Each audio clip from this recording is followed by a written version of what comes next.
നമസ്കാരം. മലയാളി വാർത്തയിലേക്ക് സ്വാഗതം. എന്താണ് ഇപ്പോൾ പശ്ചിമേഷ്യയിലെ അവസ്ഥ? കാര്യങ്ങൾ ശാന്തമാകുന്നുണ്ട് എന്ന് പറയുമ്പോഴും ട്രംപിനെയും ഇറാനെയും ഒരു തരത്തിലും പൂർണ്ണമായി വിശ്വാസത്തിലെടുക്കാൻ സാധിക്കില്ല. ഏത് നിമിഷം വേണമെങ്കിലും തങ്ങളൊരു യുദ്ധ മുഖം തുറക്കാൻ തയ്യാറാണെന്ന് തന്നെയാണ് ഇറാനും ഇപ്പോൾ വെല്ലുവിളിച്ചിരിക്കുന്നത്. ഇറാനിൽ സ്ഥിതിഗതികൾ അല്പം മെച്ചപ്പെടുത്തുമെന്നാണ് അവിടെ നിന്ന് ഏറ്റവും ഒടുവിലായിട്ട് ലഭിക്കുന്ന ചില വാർത്തകൾ കാണുമ്പോൾ തോന്നുന്നത്. സൈനിക നടപടിക്കില്ലെന്ന് ഡൊണാൾഡ് ട്രംപ് പറയുന്നുണ്ട്. പ്രക്ഷോഭകരെ വധശിക്ഷയ്ക്ക് വിധേയമാക്കില്ലെന്നും സാമ്പത്തിക പ്രതിസന്ധിയിൽ എല്ലാവരുമായി ചർച്ചയ്ക്ക് തയ്യാറാണെന്ന് ഇറാൻ അധികൃതരും പറയുന്നുണ്ട്. പക്ഷേ ട്രംപ് പറയുന്നതൊന്നും പൂർണ്ണ വിശ്വാസത്തിൽ എടുക്കാനാകില്ല. ഇത്രയും അപ്രവചനീയമായ US പ്രസിഡന്റ് ചരിത്രത്തിൽ ഉണ്ടായിട്ടില്ല. ഇപ്പോൾ പറഞ്ഞതല്ല അടുത്ത നിമിഷം പറയുക. തന്റെ ലക്ഷ്യം പൂർത്തീകരണത്തിനായി ഏത് വഴിയും സ്വീകരിക്കും. ശുഭാപ്തി വിശ്വാസത്തിന്റെ എല്ലാ സാധ്യതകളെയും തല്ലിക്കെടുത്തിയാണ് ട്രംപിസം കുതിക്കുന്നത്. USS എബ്രഹാം ലിങ്കൺ എന്ന കൂറ്റൻ വിമാനവാഹിനി കപ്പൽ ദക്ഷിണ ചൈന കടലിൽ നിന്ന് പശ്ചിമേഷ്യയിലേക്ക് നീങ്ങുന്നുവെന്ന വാർത്ത ആക്രമണ ഭീതി ഒഴിഞ്ഞുവെന്ന ആശ്വാസത്തെ കെടുത്തിക്കളയുന്നുണ്ട്. അത്യാഹിതങ്ങളിലേക്ക് കാര്യങ്ങൾ നീങ്ങില്ലെന്ന സൂചന നൽകി വ്യോമപാത തുറക്കാൻ ഇറാൻ തയ്യാറായി എന്നതും ആശ്വാസകരമാണ്. അപ്പോഴും അടിത്തട്ട് പ്രക്ഷുബ്ധം തന്നെയാണ്.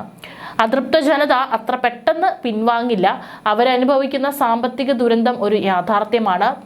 പലതരത്തിലുള്ള തീരുവ ഭീഷണി ഇതിനോടകം ട്രംപ് ഇറാനുമേൽ അടിച്ചേൽപ്പിച്ചു കഴിഞ്ഞിട്ടുണ്ട്. ആ അതൃപ്തിയെ ആളിക്കത്തിക്കാനും ഭരണമാറ്റത്തിന്റെ വ്യാമോഹം കുത്തിവെക്കാനും സാമ്രാജ്യത്വ ശക്തികൾ നടത്തിയ കുതന്ത്രങ്ങളെയും യഥാർത്ഥ പ്രതിസന്ധികളെയും വേർതിരിച്ചു തന്നെ മനസ്സിലാക്കണം. ട്രംപിന്റെ എല്ലാ നീക്കങ്ങളും നല്ല ഉദ്ദേശത്തോടെയല്ല എന്നുകൂടി നമ്മൾ മനസ്സിലാക്കേണ്ടിയിരിക്കുന്നു. അടിച്ചമർത്തിയും കൊന്നുതള്ളിയും പ്രക്ഷോഭം അവസാനിപ്പിക്കാമെന്ന നിലപാടിൽ നിന്ന് സംഭാഷണത്തിന്റെയും തിരുത്തലുകളുടെയും പാതയിലേക്ക് ഇറാൻ നേതൃത്വം വന്നു എന്നതാണ് ഏറ്റവും പുതിയ കാഴ്ച. കാരണം ഇത്തവണ അത് ഒരു തരത്തിലും ഇറാനെ അടിച്ചമർത്താനായിട്ട് സാധിച്ചില്ല. കാരണം ഓരോ ദിവസം കഴിയും തോറും പ്രക്ഷോഭകരുടെ എണ്ണം വർദ്ധിക്കുകയാണ്. അവർ ഒരു സ്വാതന്ത്ര്യം ലഭിക്കുന്നതിനായി വലിയ പോരാട്ടം തന്നെയാണ് തെരുവുകളിൽ നടത്തിക്കൊണ്ടിരിക്കുന്നത്. അതിനിടയിൽ ഇപ്പോൾ ശ്രദ്ധേയമാകുന്നത് ഇറാന്റെ പരമോന്നത നേതാവായിട്ടുള്ള അയത്തുള്ള അലി ഖമനേയി നടത്തിയ ഒരു പ്രസംഗമാണ്. അത് വീണ്ടും ഒരു നേരിട്ടുള്ള വെല്ലുവിളിയാണോ എന്നൊരു സംശയം ഉയരുന്നു. ശനിയാഴ്ച നടന്ന ഒരു യോഗത്തിൽ അമേരിക്കൻ പ്രസിഡന്റ് ഡൊണാൾഡ് ട്രംപിനെ ഒരു കുറ്റവാളി എന്ന് വിശേഷിപ്പിച്ചുകൊണ്ടാണ് തന്റെ പ്രസംഗം തുടങ്ങിയത്. ഇറാനിൽ 2 ആഴ്ചയിലേറെയായി തുടരുന്ന സർക്കാരിനെതിരായ പ്രക്ഷോഭങ്ങൾക്കും ആയിരക്കണക്കിന് ആളുകളുടെ മരണത്തിനും പിന്നിൽ അമേരിക്കയും ഇസ്രായേലുമാണെന്ന് ഇറാൻ പരമോന്നത നേതാവ് അയത്തുള്ള അലി ഖമേനി ആരോപിച്ചു. ആഭ്യന്തര കലാപം അന്താരാഷ്ട്ര തലത്തിൽ വലിയ നയതന്ത്ര പ്രതിസന്ധികളിലേക്കും യുദ്ധഭീതിയിലേക്കും നീങ്ങുന്നതിനിടെ ഖമേനിയുടെ പുതിയ പ്രസ്താവനകളും US-ഇസ്രായേൽ സഖ്യത്തിനെതിരെയുള്ള യുദ്ധഭീഷണികളും പശ്ചിമേഷ്യയിൽ കടുത്ത അനിശ്ചിതത്വം സൃഷ്ടിച്ചിരിക്കുകയാണ്. പ്രക്ഷോഭകാരികളെ നേരിട്ട് പ്രോത്സാഹിപ്പിച്ചത് ട്രംപാണെന്നും കുറ്റപ്പെടുത്തി. ഇറാൻ അതിർത്തി കടന്നുള്ള ആക്രമണങ്ങൾക്ക് താൽപര്യപ്പെടുന്നില്ലെങ്കിലും കുറ്റവാളികളെ വെറുതെ വിടില്ലെന്ന് ഖമേനി മുന്നറിയിപ്പ് നൽകി. ഇറാനിലെ സൈനിക വിഭാഗമായ ഇസ്ലാമിക് റവല്യൂഷണറി ഗാർഡ് കോർപ്സ് അതായത് IRGC US സേനയ്ക്കെതിരെയും കടുത്ത ഭീഷണി മുഴക്കിയിരിക്കുകയാണ്. ഖത്തറിലെ ഒരു ഹോട്ടലിൽ കഴിയുന്ന മുതിർന്ന അമേരിക്കൻ കമാൻഡർമാരുടെ വിവരങ്ങൾ തങ്ങളുടെ പക്കലുണ്ടെന്നും ഏത് നിമിഷവും ആക്രമണം പ്രതീക്ഷിക്കാമെന്നാണ് IRGCയുടെ ബന്ധപ്പെട്ട ടെലിഗ്രാം ചാനലുകൾ ഇപ്പോൾ മുന്നറിയിപ്പ് നൽകിയിരിക്കുന്നത്.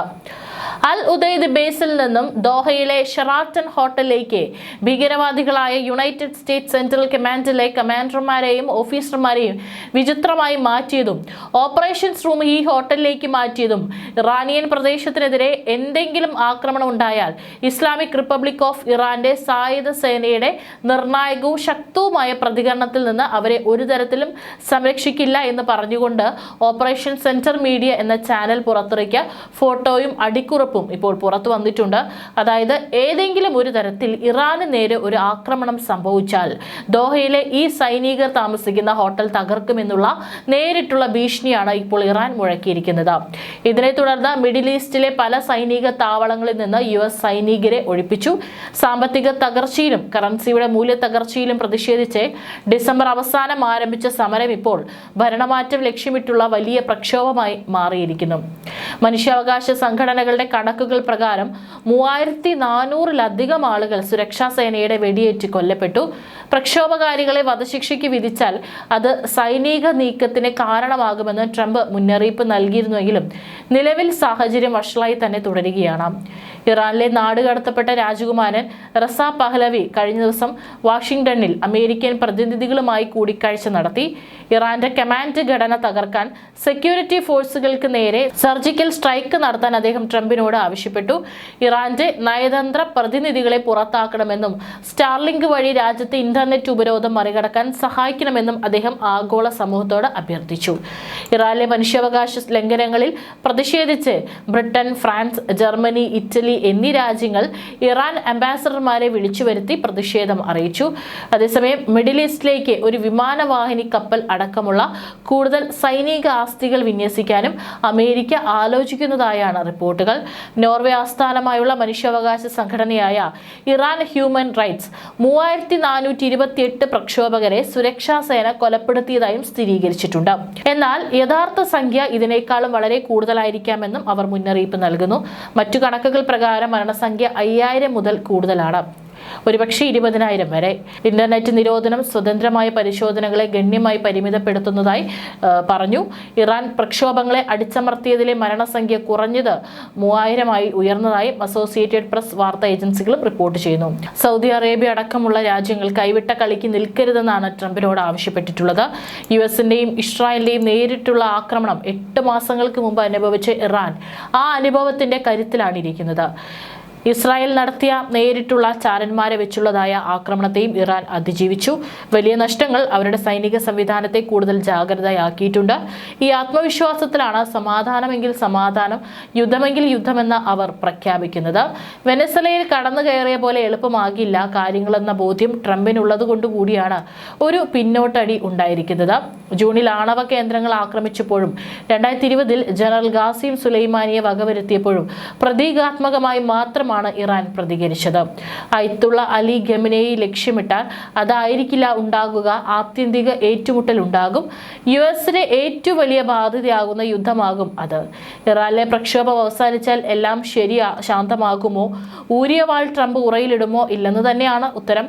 പെട്രോ വിഭവങ്ങൾക്ക് മേൽ നിയന്ത്രണം ഉറപ്പിക്കുകയും അതിന്റെ വിപണനം ഡോളറിൽ ഉറപ്പിച്ചു നിർത്തുകയും അതുവഴി ഡോളറിന്റെ സർവാധിപത്യം നിലനിർത്തുകയുമാണ് ട്രംപ് ചെയ്യുന്നതെന്ന വിലയിരുത്തലാണ് ഇപ്പോൾ പ്രബലമായുള്ളത്.